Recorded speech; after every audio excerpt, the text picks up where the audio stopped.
Friends, welcome to my channel. రెండు తెలుగు రాష్ట్రాల్లో బంగారం వెండి ధరలు ఏ విధంగా ఉన్నాయి ఈ వీడియోలో తెలుసుకుందాం. ఈరోజు బంగారం కొనుగోలు చేయాలనుకున్న వారికి బ్యాడ్ న్యూస్. నిన్న పెరిగిన బంగారం ధరలు ఈరోజు మళ్ళీ పెరుగుదల నమోదు చేసుకున్నాయి. అలాగే వెండి ధరలు కూడా పెరుగుదల నమోదు చేసుకున్నాయి. పెరిగిన ధరలతో సామాన్య మధ్యతరగతి వారు బంగారం కొనడం కష్టమని చెప్పాలి. ఈరోజు బంగారం మరియు వెండి ధరలు తెలుసుకునే ముందు మాదొక చిన్న రిక్వెస్ట్ అండి. ఎవరైనా మన ఛానల్ని ఫస్ట్ టైం చూస్తున్నట్లయితే సబ్స్క్రైబ్ చేసుకోండి. సబ్స్క్రైబ్ చేసుకొని బెల్ బటన్ యాక్టివ్లో ఉంచుకోండి. ఇలా చేయడం వల్ల మేము చేసే ప్రతి డైలీ అప్డేట్ మీకు నోటిఫికేషన్ రూపంలో వస్తాయి. అలాగే ఒక లైక్ ఇవ్వండి. మీరు ఇచ్చే లైక్ మాకు ఎంతో సపోర్ట్ని ఇస్తుంది. ఇక రెండు తెలుగు రాష్ట్రాలైన ముఖ్య పట్టణాలు హైదరాబాద్ మరియు విజయవాడ, విశాఖపట్నం బిలియన్ మార్కెట్లో 22 క్యారెట్స్ 10 గ్రాముల 916 కేడియం బంగారం ధర 89,750 రూపాయల వద్ద సెలవుతుంది. 22 క్యారెట్స్ 8 గ్రాముల సవర బంగారం ధర 71,800 రూపాయల వద్ద సెలవుతుంది.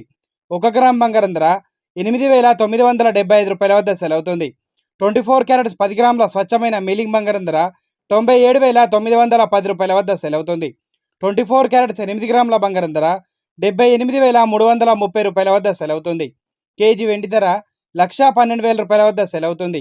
ఈరోజు బంగారం వెండి రెండు కూడా పెరుగుదల నమోదు చేసుకున్నాయండి. ప్రెజెంట్ బంగారం మరియు వెండి ధర తెలుసుకున్నారు కదా. ఇలాంటి డైలీ అప్డేట్స్ కోసం మన ఛానల్ని సబ్స్క్రైబ్ చేసుకొని ఫాలో అవ్వండి. Thank you for watching.